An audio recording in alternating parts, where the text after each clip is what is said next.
Leary Valley lies in the Italian Midland, some 60 miles northwest of Naples to some 40 miles southeast of Rome. A wide, flat corridor enclosed between four walls of mountains. In winter, the highest peaks of the Leary Range ascend into the snows, but the valley floor with its olive groves and ancient vines, its crops of wheat and corn, is green the year around. That is, in normal times. Last year was a bad year for grapes and olives, and the fall planting was late. Many fields lay fallow. There are two ways from the south into the valley. One, a narrow pass. The other, a high, scenic road over the mountains. They converge before the site of the ancient village of San Pietro,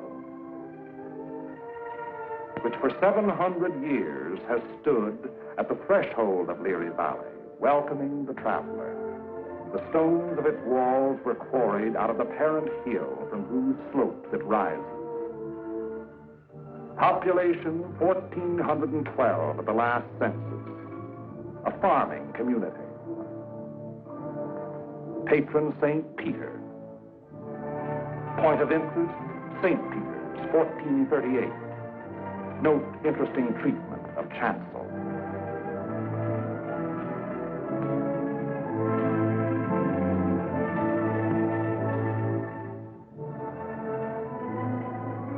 As St. Peter's was erected by those who were to worship there, so each original dwelling was built by the ones who were to live there. And this practice has endured down through the centuries. The Italian peasant is a born mason. He cuts and lays and mortars in the stone with great skill and patience, building not for himself alone, but for future generations. From the end of October 1943 until the middle of December, San Pietro and the surrounding grounds was the scene of some of the bitterest fighting on our Fifth Army front. The Italian campaign had entered its second phase, to push forward again after a static period brought on by heavy seasonal rains. Our battle lines were haphazard as the terrain itself, with its flood-swollen rivers that twisted back and forth across our line of march, so that each river seemed like five, and where there was no river to cross, a mountain blocked our going. Each peak ahead being a few meters higher than the last we had won, so that each new peak had to be fought for the hard uphill way, with the enemy looking down our throats. They had had time to fortify and camouflage their positions. No amount of artillery fire or aerial bombardment could force them to withdraw. That was for the infantry to do, employing those weapons to confine and destroy life in narrow trenches, caves, and fighting holes. It was up to the man with the rifle, the man under fire from all weapons, the man whose way all our weapons, land, air, and sea, serve only to prepare. It was up to the foot soldier to attack a hidden enemy over ground that was sown with mines, the anti-personnel S-mines that fly up at a football to explode beneath the groin. Nowhere along the entire front were enemy preparations more elaborate than in the San Pietro area. For San Pietro stands at the threshold of Leary Valley, and through Leary Valley, wide and level, runs the most highly prized length of road south of Rome. By early December, we had taken and were holding high ground of the northeast, east, and south of San Pietro, the Camino Maggiore hill mass being last to fall. Italian troops under Allied command had made a vain attempt to capture Mount Lungo, possession of which would have acted greatly to our benefit in the impending action. But so excessive were the losses on Mount Lungo that further operations against its strategic heights were deemed unwarranted.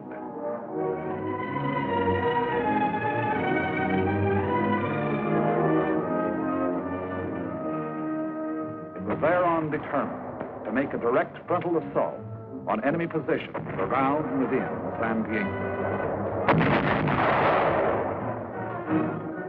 The battalions of the 36th Texas Infantry Division were rotated from position to position overlooking the valley, so the troops might study the terrain ahead from various viewpoints.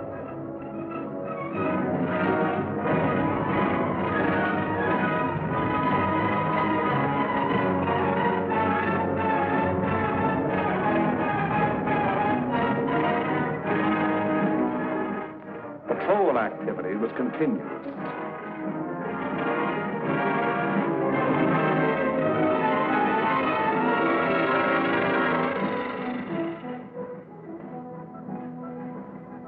Day and night, units went out to reconnoiter the ground, draw fire, take prisoners, thus adding to the sum of our information about the enemy.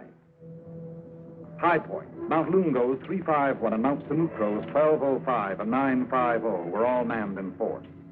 The town itself was strongly garrisoned with numerous mortar, machine gun, and heavy weapon emplacements.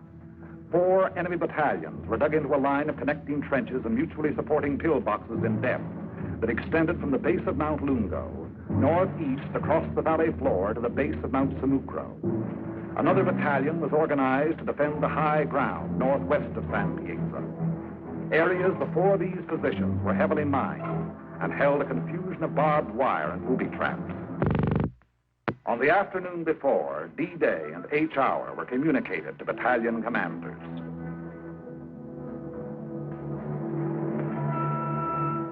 December 8th, at 0620 hours, the 1st Battalion of the 143rd Infantry Regiment to attack the summit of 1205, having moved up the mountain under cover of darkness, and upon achieving its objective to attack along the ridge to a point northwest of San Pietro.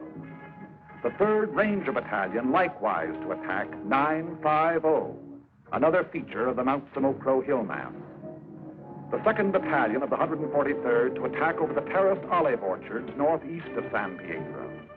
The 3rd Battalion acting in support to follow the 2nd at 400 yards. Of the original force to establish the beachhead of Salerno, the 143rd had since spent all but a fortnight in action under extremely bitter weather conditions. At Salerno, at the Volturno crossing, it had taken mortal punishment.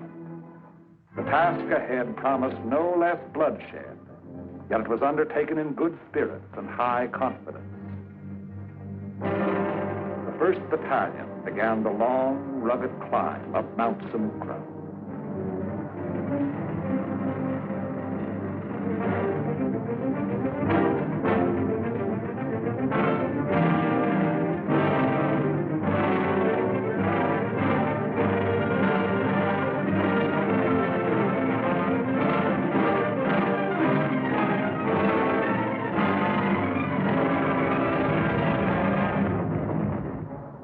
As night fell, our artillery opened up, and throughout the night hours, intense fire was laid down on the enemy's main line of resistance.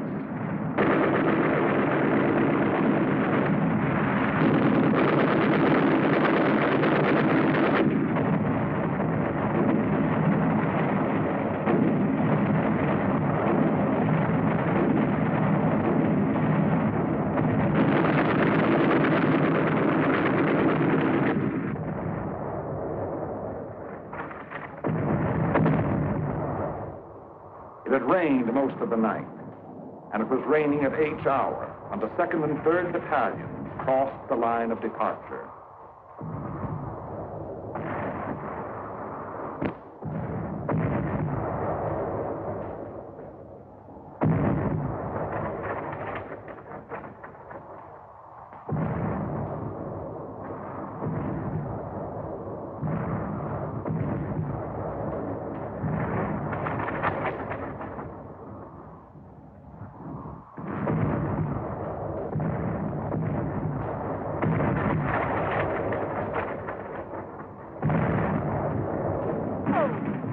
Some 200 yards forward, they encountered wires, mines, and automatic fire from pillboxes.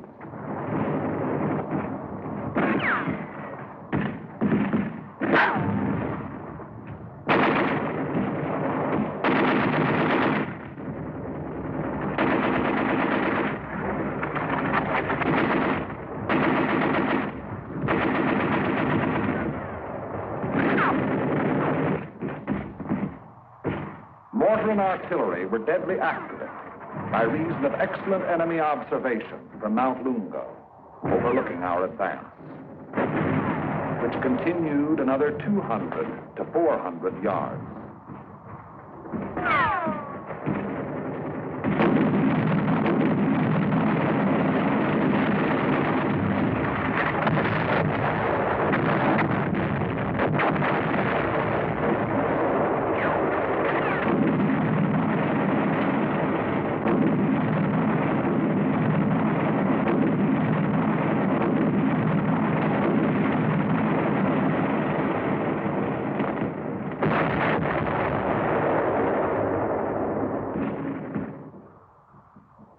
Many men gave their lives in attempts to jump the wire, reach pillboxes, and throw hand grenades through the narrow gun openings.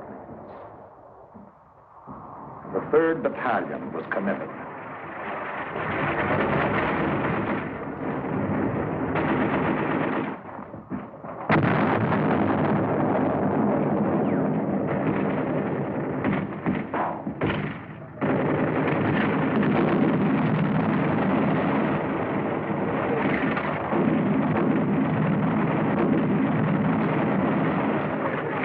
The advance never got more than 600 yards past the line of departure. Our initial assault on San Pietro had been repulsed with heavy casualties.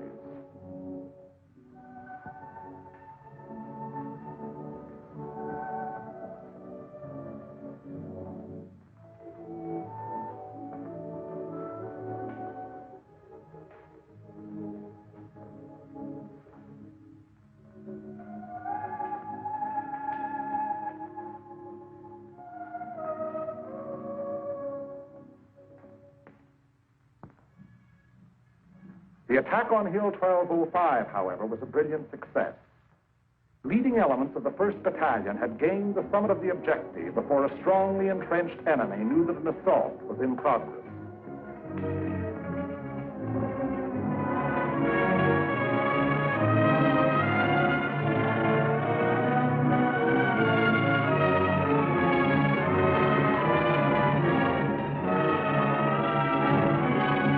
Right of 1205, the 3rd Ranger Battalion had also captured its objective, but only after successive attacks and costly casualties. For on Hill 950, the enemy was not taken unaware. Counterattacks were to be expected on both 1205 and 950. They were not long developing.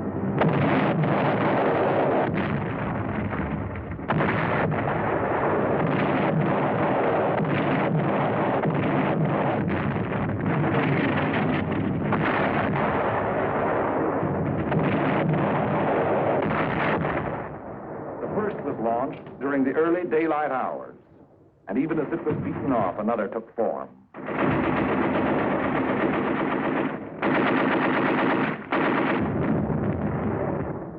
Day and night they followed in unremitting violence.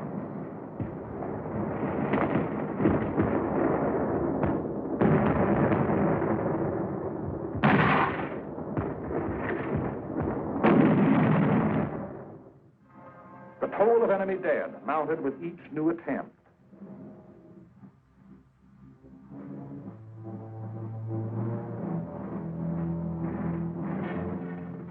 But German prisoners captured on 1205 and 950 said that they had been ordered to retake those positions at all costs.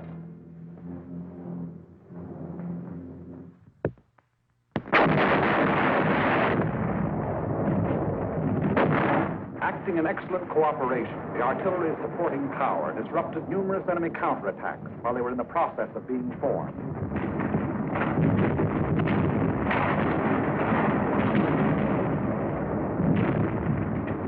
In addition to defending Hill 1205, the 1st Battalion, obedient to the field order, undertook the reduction of enemy defenses which were organized along the ridge running west.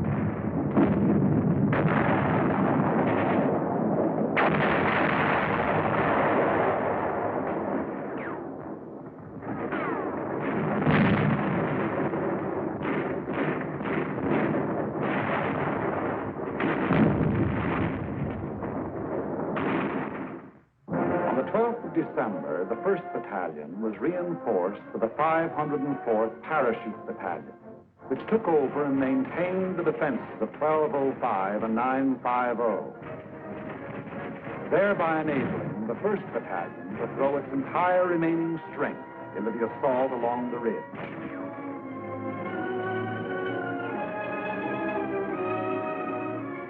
But the first strength had dwindled and shrunk in the 5 days past, and there was now a question as to whether its existing numbers were sufficient to prevail.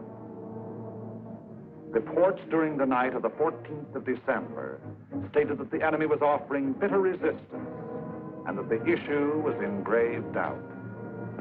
Meanwhile, on the olive terraces below, the 2nd and 3rd Battalions had twice again attempted to reach their objective. Both times they had come up against a wall of automatic weapon, mortar, and artillery fire.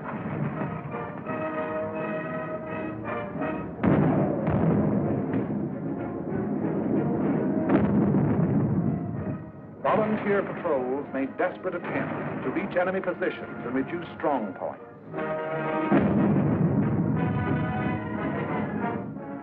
Not a single member of any such patrol ever came back alive.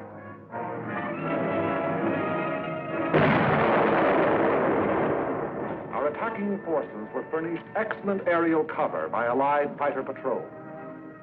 But now and then, enemy planes were able to slip through and to bomb and strafe our position, which to all purposes had remained unchanged since the first day. To break the deadlock, orders were given for a coordinated divisional attack. The 2nd and 3rd Battalions of the 143rd to proceed in the execution of the original orders. Acting in conjunction, Company A of the 753rd Tank Battalion to attack San Pietro from the east over the high road.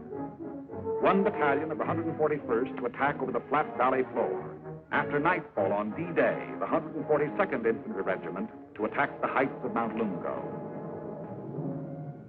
In preparation for the attack, all 5th Army artillery within range, including tanks and all tracks, was directed against San Pietro and the surrounding area.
Hour, 1200 hours. D-Day, the 15th of December. The 141st Infantry advanced some 400 yards from its line of departure, to be borne down and held powerless under the weight of enemy fire. The 2nd and 3rd Battalions of the 143rd advanced some 100 yards beyond their former positions to a point almost directly before forward enemy defenses. And for the 3rd time, they were forced to take such cover as the quaking earth could offer. And the tanks. Orders were for them to enter the town and to locate and destroy the heavy weapons there, which were leveled against our attacking foot soldiers.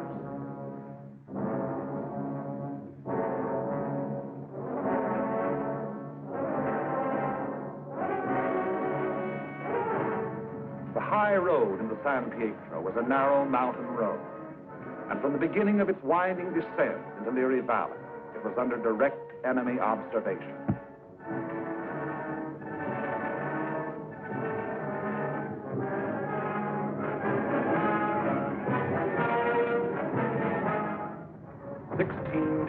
started down that road.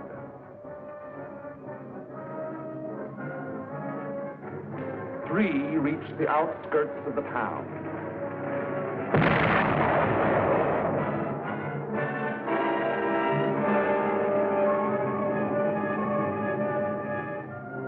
Of these, 2 were destroyed, and 1 was missing. 5 tanks were immobilized behind enemy lines, their crews having to abandon them.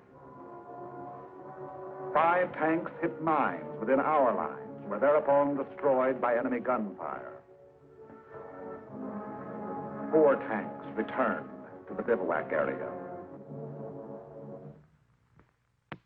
After dark, 2 companies, 1 from the 2nd Battalion and 1 from the 3rd, finally succeeded in penetrating enemy positions before San Pietro. But receiving both frontal and flanking fire, they were forced to retire.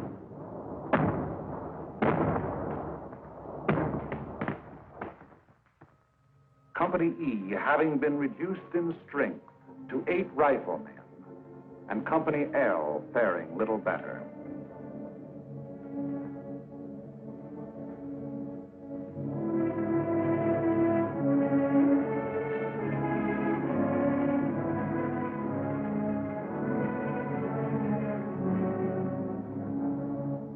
On the Mount Samocro Ridge, the 1st Battalion fought its way to within a few hundred yards of the objective.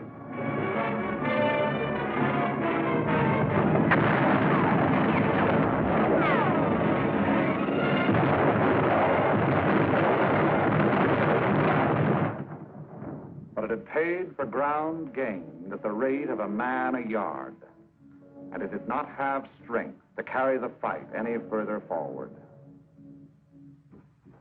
On Mount Lungo, however, despite bitter resistance, battalions of the 142nd in successive waves kept pushing upward.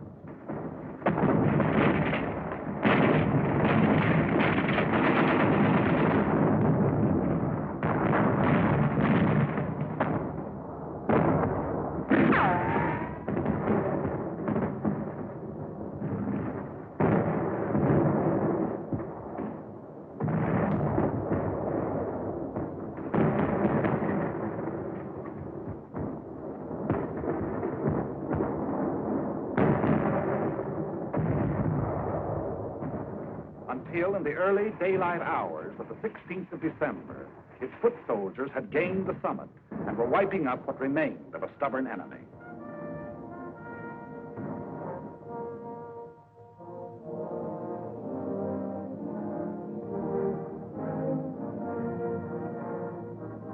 And that height proved to be a key position in the enemy plan of defense. For even as Mount Lungo fell, the enemy throughout the San Pietro area made preparations to withdraw.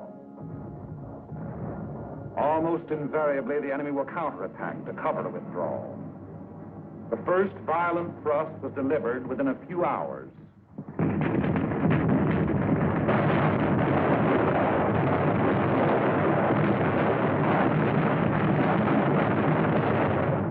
And thereafter, counterattacks came in waves, the roar of the last mingling with the rush and fury of the next to break. Many companies lost all their officers. Enlisted men came forward as inspirational leaders to rally their battered companies into resisting yet one more onslaught.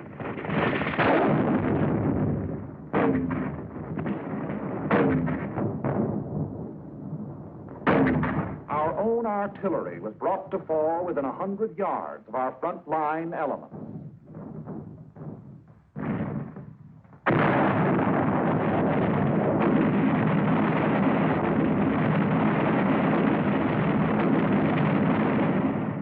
After 5 hours, during which the earth never ceased to tremble, counterattacks ended, indicating that the withdrawal of the enemy's main body had commenced.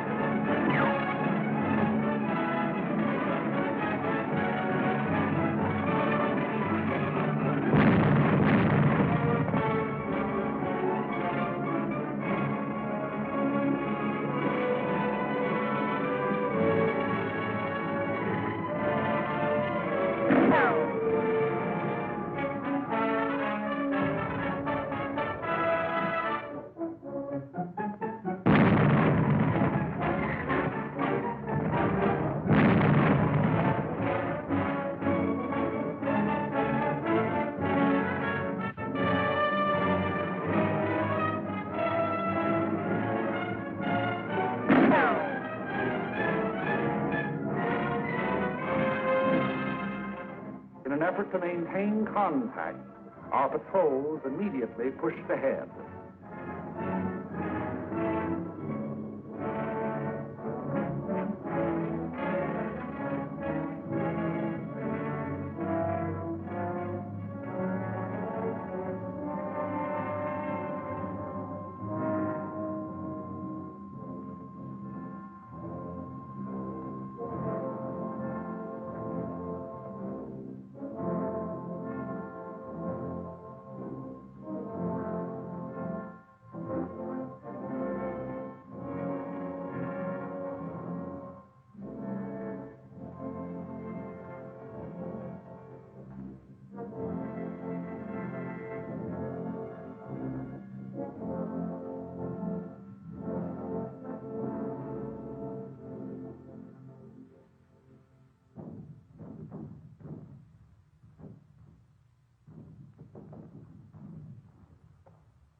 Entering the town, they discovered that San Pietro was ours for the taking.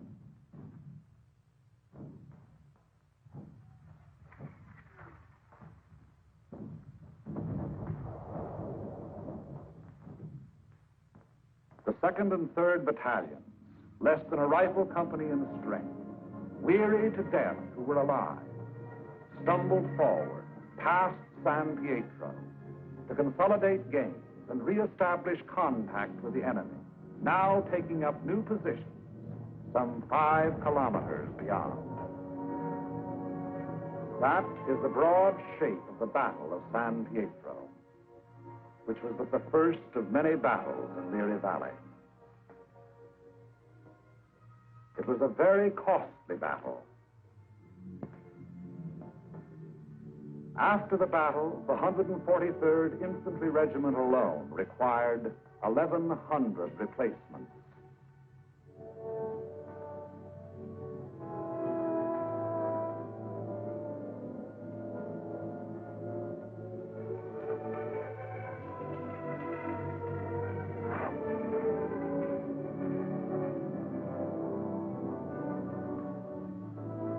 The lives lost were precious lives.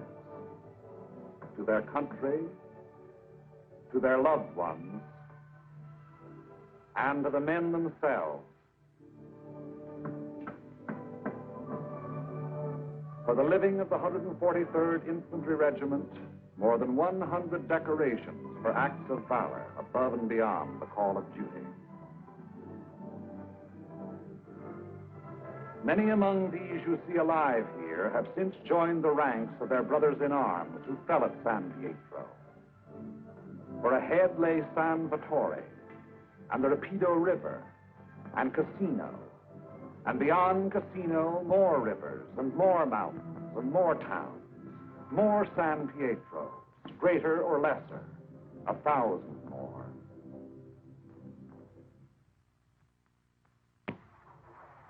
As the battle passed over and beyond San Pietro, westward, townspeople began to appear, coming out of their caves in the mountains, where they had stayed in hiding during the enemy occupation.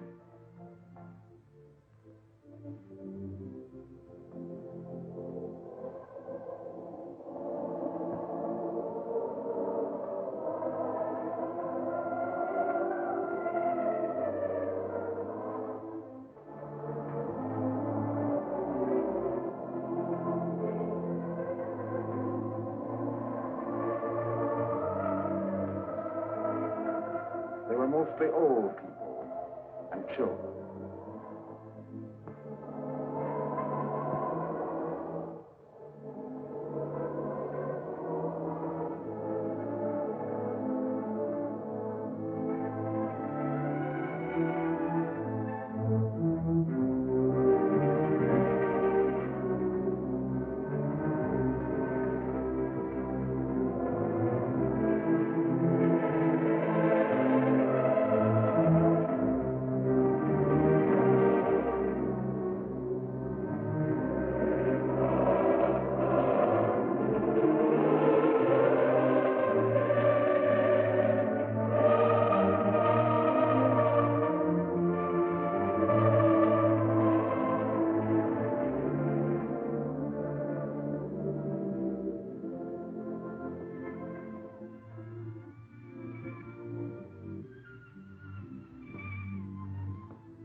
Living was resumed in San Pietro.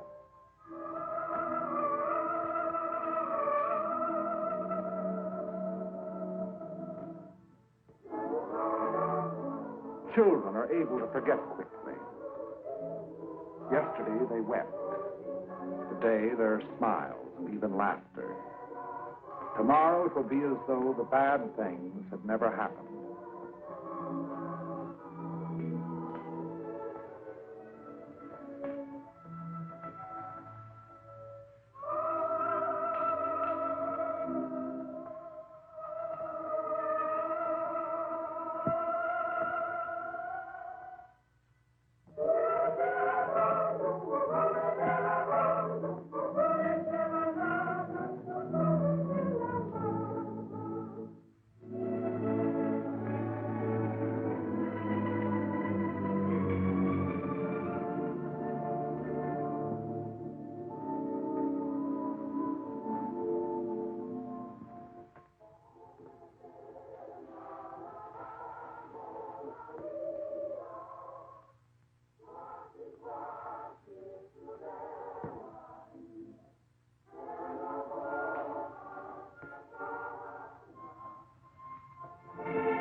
Our prime military aim being to engage and defeat the enemy, the capture of the town itself and the liberation of its people is of an incidental nature.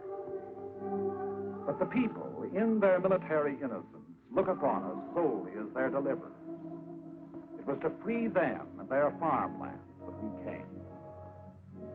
Behind our lines, southwest to the sea, the fields are green with growing crops planted after our coming by other people of other towns who believe likewise.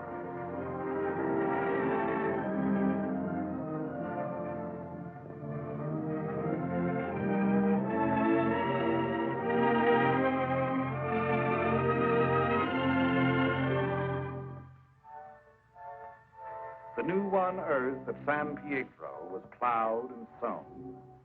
It should yield a good harvest this year.